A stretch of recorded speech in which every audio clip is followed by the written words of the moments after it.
SC వర్గీకరణ ఎన్నికల నాడు మాత్రమే వినిపించే ఓట్ల నినాదం, పార్టీలకు ఓట్లు రాల్చే హామీ ఇప్పుడు మరోసారి గట్టిగా వినిపిస్తోంది, గర్జిస్తోంది.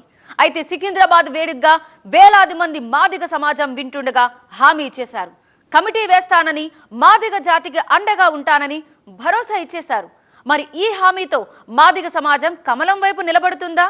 నో కాంగ్రెస్, నో బీఆర్ఎస్, జై కమలం అంటున్న ఆ జాతి నాయకుడి మాటకు ఆ వర్గం సై అంటుందా?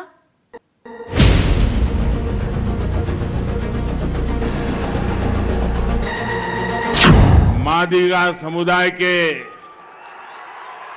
मेरे भाइयों और बहनों,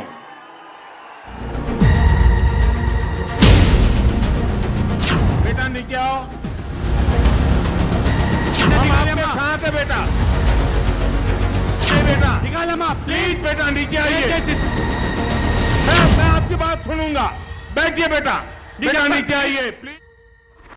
దండోరా యావత్ ప్రజానీకానికి తెలియజేయడమేమనగా ఎస్సీ వర్గాల దశాబ్దాల పోరాటం ఫలించబోతోందట. త్వరలోనే, అత్యంత త్వరలోనే ఏబిసిడీల కోసం కమిటీ ఏర్పాటు కాబోతోంది. ఎస్సీ వర్గీకరణకు ఎలాంటి అడ్డంకులు లేకుండా చూస్తామని సాక్షాత్తు ప్రధాని మోదీ హామీ ఇచ్చారు.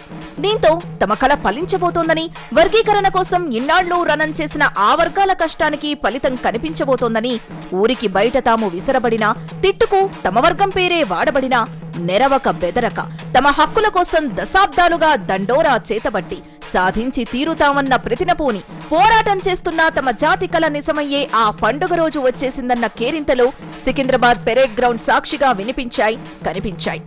ఎస్సీ వర్గీకరణపై పాలకులు సానుకూలంగా ఉన్నా, ఏ పార్టీ కూడా దీనికి వ్యతిరేకంగా వాయిస్ వినిపించకపోయినా జీవితకాలం లేటైంది, కోర్టుల్లో నలిగింది, ఊరూరా పంచాయతీ పెట్టించింది, పాలకుల్లో కదలిక తెచ్చింది. మొత్తానికి సుదీర్ఘ నిరీక్షణకు తెరపడే సమయం వచ్చిందా అంటూ మాదిగ సామాజిక వర్గం ఖుషీగా ఉంది.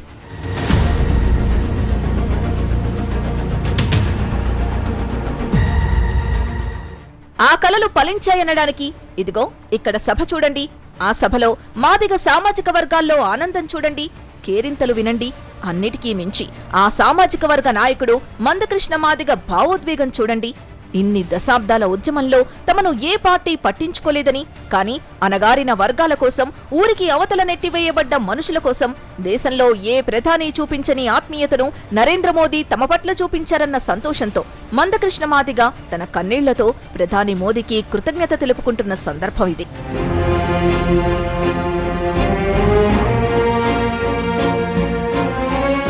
ఈ సందర్భంగా ప్రధాని మోదీ మాదిగ సమాజానికిచ్చిన హామీ, మీ ఉద్యమంలో నేను భాగస్వామినవుతా, నా సోదరుడు అంటూ కృష్ణను సంబోధిస్తూ మీకు అండగా ఉంటానంటూ సభలో ప్రధాని మోదీ ఇచ్చిన అభయానికి సభా ప్రాంగణం దద్దరిల్లింది. और मेरा छोटा भाई कृष्णा 30 साल से वन लाइफ वन मिशन आपके हकों के लिए लड़ाई लड़ रहा है। कृष्णा, आपको बहुत साथी मिले लड़ने के लिए, आज एक साथी और जोड़ दो। సికింద్రాబాద్ పరేడ్ గ్రౌండ్ లో జరిగిన మాదిగల విశ్వరూప మహాసభ వేదిక సాక్షిగా చోటు చేసుకున్న భావోద్వేగ క్షణాలివి. ప్రధాని మోదీ సభ వేదికపైకి అడుగుపెట్టగానే మాదిగ సమాజం కేరింతలతో స్వాగతం పలకగా మందకృష్ణ కన్నీళ్లతో తన అభిమానాన్ని చాటుకు తమ సామాజిక వర్గానికి పెద్ద దిక్కుగా ప్రధాని మోదీ అండగా ఉంటారని, ఈ సందర్భంగా తమ జాతి మొత్తం బీజేపీకి, మోదీకి అండగా ఉండాలని సభా వేదిక నుంచి మందకృష్ణ తమ జాతిని కోరారు. No Congress, no BRS, only BJP అంటూ ఓ రకంగా మందకృష్ణ రాజకీయ స్పీచ్ కూడా ఇచ్చారు. ఈ సందర్భంగా ప్రధాని మోదీతోనే తమ 30 ఏళ్ల పోరాటానికి ఫలితం దక్కుతుందని, ప్రధాని మోదీ తలుచుకుంటేనే అనగారిన వర్గాలకు న్యాయం జరుగుతుందని, ప్రధాని మోదీకి మనం అండగా ఉంటేనే మన భవిష్యత్తు బాగుంటుందని సభా వేదిక నుంచి తమ వర్గాలకు పిలుపునిచ్చారు మందకృష్ణ మాదిగ. అన్నకండగుందామా? No party, no Congress, no BRS, పెద్దన్నకండగుందాం. ఒక ధన్యవాదాలు. భావోద్వేగాలతో, పరస్పరం ఆత్మీయ ఆలింగనాలతో ఎంతో ఉద్వేగంగా సాగిన మాదిగల విశ్వరూప సభలో ఏ మాటైతే ప్రధాని నోటి నుంచి వస్తుందని మాదిగ సమాజం ఎదురు చూస్తోందో, ఏ హామీ అయితే ప్రధాని ఇస్తారని ఆ వర్గం మాసగా వెయిట్ చేస్తోందో, ఆ తీయని కబురు, ఆ చల్లని హామీ ప్రధాని నోటి నుంచొచ్చింది. ఎస్సీ వర్గీకరణకు తాము కట్టుబడి ఉన్నామని ఈ సందర్భంగా ప్రధాని మోదీ హామీ ఇచ్చారు.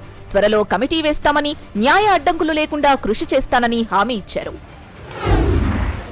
ये हमारा वादा है कि हम जल्द ही एक कमेटी का गठन करेंगे जो आपके सशक्तिकरण के हर रास्ते को अपनाएगी।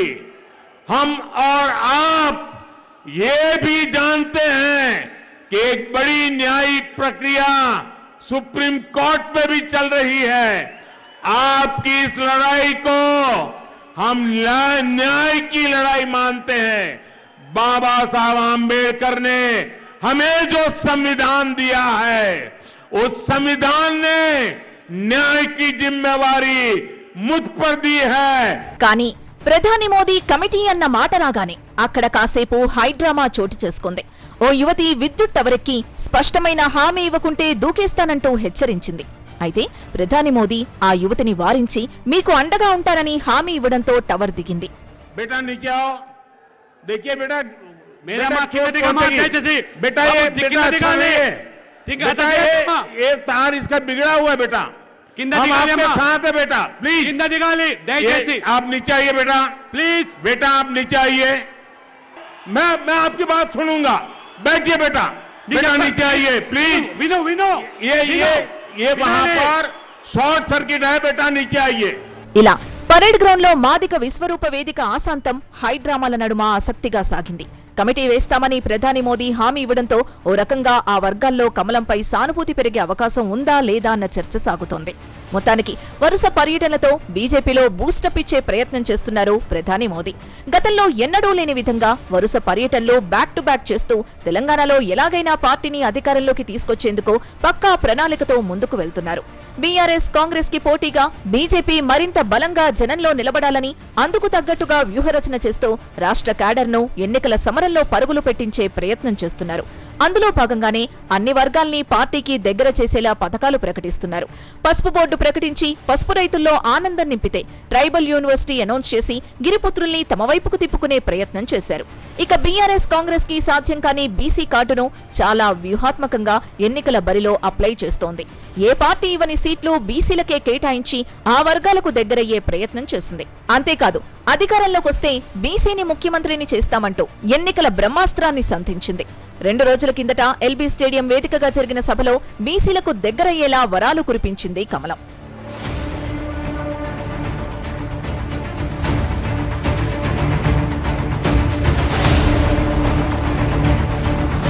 ఇక అంతకు మించి అనేలా ఇప్పుడు రాష్ట్ర జనాభాలో అత్యధిక శాతం ఉన్న ఎస్సీ వర్గాల్ని తమ వైపు తిప్పుకునేందుకు చాలా వ్యూహాత్మకంగా వ్యవహరించింది.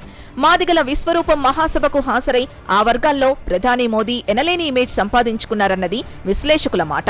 అంతేకాదు సభా వేదికపై ఆ జాతి నాయకుడు మందకృష్ణ మాదిగ కంటతడి పెట్టుకోవడం, ప్రధాని ఓదార్చడం అక్కడున్న వారందర్నీ కాసింత భావోద్వేగానికి గురిచేసింది.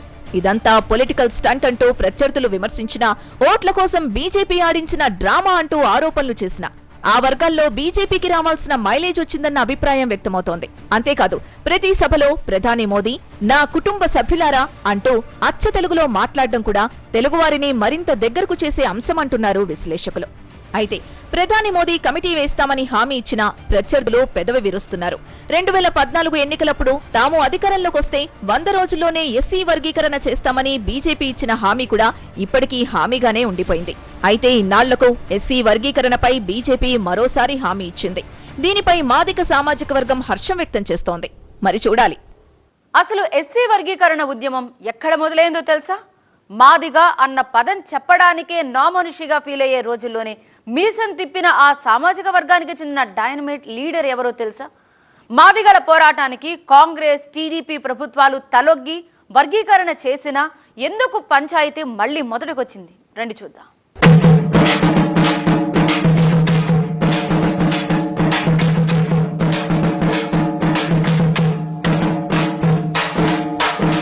వాస్తవానికి ఎస్సీ వర్గీకరణపై 1-2 తప్ప అధికార పార్టీలు సహా దాదాపు రాజకీయ పార్టీలన్నీ కూడా ఆమోదం తెలిపినవే.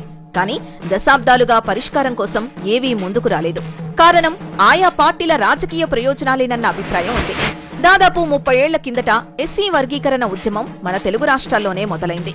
1994 ఉమ్మడి ఆంధ్రప్రదేశ్లోని ఉమ్మడి ప్రకాశం జిల్లాలోని ఈదుముడి గ్రామంలో స్టార్ట్ అయింది. అక్కడ మొదలైన ఉద్యమం పట్టణాలకు పాకి రాష్ట్రాలకు వ్యాపించి దేశవ్యాప్తంగా వర్గీకరణపై చర్చ జరిగేలా చేసింది.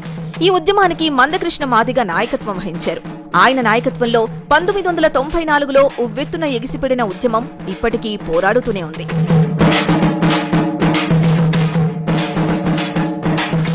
మందకృష్ణ మాదిగ 90వ దశకంలో డైనమిక్ లీడర్ గా తెరపైకొచ్చారు. మందకృష్ణ తన పేరు చివర మాదిగ అనే పదాన్ని చేర్చుకుని ఉద్యమాన్ని ఆత్మగౌరవ పోరాటంగా మార్చడంలో సూపర్ సక్సెస్ అయ్యారు. శాస్త్రి, రెడ్డి, చౌదరి, నాయుడు లాంటి అగ్రవర్ణాలకే గౌరవం దక్కే రోజుల్లో ఊరి చివరకు నెట్టివేయబడ్డ వర్గాలుగా తిట్టుగా మాత్రమే వాడే ఆ వర్గ పేరును అసలు మాదిగ అనే పదాన్ని సంబోధించేందుకు కూడా నామోషీగా ఫీల్ అయ్యే రోజుల్లో తన పేరు చివర మాదిగ అన్న పదాన్ని చేర్చుకుని మందకృష్ణ మాదిగగా మారి తన పోరాటాన్ని విస్తృతం చేశారు. పాలకుల్ని కదిలించారు. అణిచివేయబడ్డవారిగా తమలో తామే కుంగిపోతున్న తమ జాతిని మేల్కొల్పిన ఉద్యమ కెరటంగా ఉవ్వెత్తున ఎగిసిపడ్డారు. రాజకీయాలకు అతీతంగా, పార్టీలకు అతీతంగా, సంఘాలకు అతీతంగా ఇప్పటికీ మందకృష్ణ మాదిగ పోరాటం ఆగలేదు, నడుస్తోంది. అయితే తన పోరాటానికి పూర్తి ఫలాలు అందకపోయినా ఉమ్మడి ఆంధ్రప్రదేశ్లో ఎస్సీ వర్గీకరణను ప్రభుత్వాలు ఓకే చెప్పిన తర్వాత, ఏబీసీడీ వర్గీకరణ అమలైన తర్వాత 4 ఏళ్ల కాలంలోనే మాదిగలకు సముచిత స్థానం దక్కింది. 5 ఏళ్లలో మాదిగలకు దాదాపు 22,000 ఉద్యోగాలు లభించాయని, చట్టసభల్లో 45 ఎస్సీ స్థానాల్లో సగం సీట్లు దక్కించుకున్నామని, అది అలాగే కొనసాగుంటే సమన్యాయం దక్కుండేదన్నది మందకృష్ణ అభిప్రాయం. అయితే ముందు ఎంత వీరోచితంగా పోరాడిందో తర్వాత రాజకీయ రంగు పులుముకొని ఉద్యమాన్ని పక్కదారి పట్టించారన్న విమర్శలు మందకృష్ణపై వచ్చాయి. ఎంఆర్పీఎస్ నాయకత్వం కొంతకాలం తెలుగుదేశంతో, మరికొంతకాలం కాంగ్రెస్తో, ఇప్పుడు బీజేపీతో సన్నిహితంగా ఉంటోందనే ఆరోపణలున్నాయి. దీంతో ఆయా రాజకీయ పార్టీలు తమ ఓట్ల కోసం ఈ ఉద్యమాన్ని వాడుకునేందుకు అవకాశం కలుగుతోందే తప్ప వర్గీకరణ సమస్య పరిష్కారానికి ఇది ఏమాత్రం ఉపయోగపడటం లేదనే అభిప్రాయమూ వ్యక్తమవుతోంది. అయితే రాజకీయ ఆరోపణల్ని మందకృష్ణ మాదిగ కొట్టిపారేశారు. కేవలం బీజేపీతోనే తామున్నామని చెప్పడం తప్పని, బీజేపీకే కాదు ప్రతి పార్టీకి ఓట్లు అవసరమని, అలాగని ఓట్ల కోసమే ఎస్సీ వర్గీకరణ తెరపైకొచ్చినట్లు భావించకూడదన్నారు మందకృష్ణ. వర్గీకరణ విషయంలో నేను కాంగ్రెస్ పార్టీని 3 సార్లు కోరింది ఏంటిది, వాళ్ళు అధికారంలో 10 ఏళ్ళు ఉన్నప్పుడు వర్గీకరణ చేయమని చెప్పాము. చేస్తామని చేయలేదు, మోసం చేశారు. ప్రతిపక్ష పార్టీగా 9.5 సంవత్సరాలు ఉన్నప్పుడు వర్గీకరణ మీద పార్లమెంట్లో కనీసం ప్రస్తావించండి అని చెప్పాం. ఏనాడు ప్రస్తావించలేదు. మీ మధ్యకాలంలో నేను గాంధీ భవన్ వెళ్ళిన విషయం మీకు తెలుసు, లేదా ఏఐసీసీ భవన్ వెళ్ళిన విషయం తెలుసు. వాళ్ళు మీకు కోరింది ఏంది, ఈ కేంద్ర ప్రభుత్వానికి కనీసం ఒక లేఖన రాయండి అని. ఒక లేఖ రాయడం వల్ల కేంద్రం మీద ఒత్తిడి పడుతుంది. ఒకవేళ లేఖ రాసిన కేంద్రం ముందుకు రాలేదనుకో, వాళ్ళే చేయలేదని పేరు వస్తుంది కదా. మరి వీళ్ళకు కూడా మా ఓట్లు అవసరమే కదా. ఇప్పుడు మరి డిక్లరేషన్ చేశాడు కదా మొన్న ఎవరు, చేవెళ్ళ డిక్లరేషన్లో 12 అంశాలు మల్లికార్జున ఖర్గే గారు జాతీయ అధ్యక్షుడిగా చేవెళ్ళలో ఎస్సీ వర్గీకరణకు అనుకూలంగానే డిక్లేర్ చేశారు కదా. ఆయన మా ఓట్ల కోసమే చేసినట్టే కదా మరి అట్లా అనుకుంటే. పార్లమెంటులో బిల్లుని ప్రవేశపెట్టేలా బీజేపీపై ఒత్తిడి చేయడం కోసమే తమ ప్రయత్నాలు చేస్తున్నామన్నది ఎంఆర్పీఎస్ చెబుతున్న మాట. రాజ్యాంగ సవరణ ద్వారా తప్ప మరో విధంగా ఇది పరిష్కారమయ్యేందుకు వీలు లేదని, అది కూడా రాజకీయ నిర్ణయంతోనే జరుగుతుందని, అందుకే అధికార పార్టీల్ని కలుస్తున్నామని, ఏదో లబ్ధి ఆశించి మాత్రం కాదన్నది మాదిగ నేతలు తమపై వస్తున్న విమర్శలపై ఇస్తున్న సమాధానం.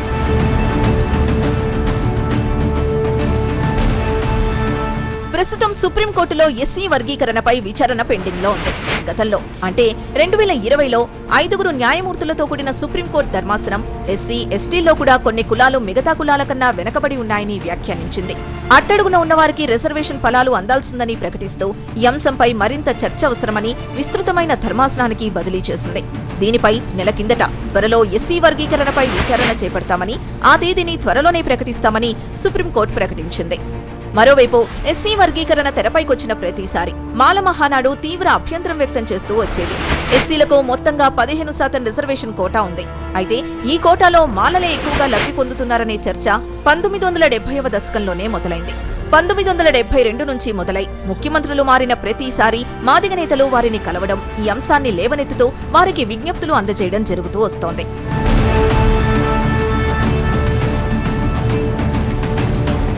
మామూలుగా జనాభా పరంగా మాలల కన్నా మాదిగల సంఖ్య ఎక్కువగా ఉంది. అయినా విద్యా ఉద్యోగ అవకాశాల్లో మాదిగలు చాలా తక్కువ స్థాయిలో ఉన్నారని 1996లో జస్టిస్ రామచంద్రరాజు కమిషన్ తేల్చింది. అంటే రిజర్వేషన్ ద్వారా ఎస్సీలకు లభించిన ఉద్యోగాల్లో దాదాపు 80% మాలలకు, దాని ఉపకులాల వారికి దక్కగా మాదిగ దాని ఉపకులాలకు దక్కింది కేవలం సుమారు 20% అన్నది మాదిగ నేతలు చెబుతున్న మాట. అందుకే ఎస్సీ కులాల్ని ఏబిసిడి గ్రూపులుగా విభజించి ఆయా కులాల జనాభా నిష్పత్తి ప్రకారం 15% ఎస్సీ రిజర్వేషన్ కోటాను పెంచాలనే డిమాండ్ ని లేవనెత్తుతోంది ఎంఆర్పీఎస్. అయితే సబ్ కేటగరైజేషన్ సామాజిక వైషమ్యాలకు దారితీస్తుందన్నది మాల మహానాడు చెబుతున్న అభ్యంతరం. కేవలం ప్రాంతీయ వ్యత్యాసమే తప్ప మాదిగలకు అన్యాయమేమీ జరగలేదన్నది మాల నేతల వాదన. అంతేకాదు ఎస్సీ వర్గీకరణ పేరుతో ఆ వర్గాల ఐక్యతను దెబ్బతీసే కుట్ర జరుగుతోందని మాల నేతలు ఆరోపిస్తున్నారు.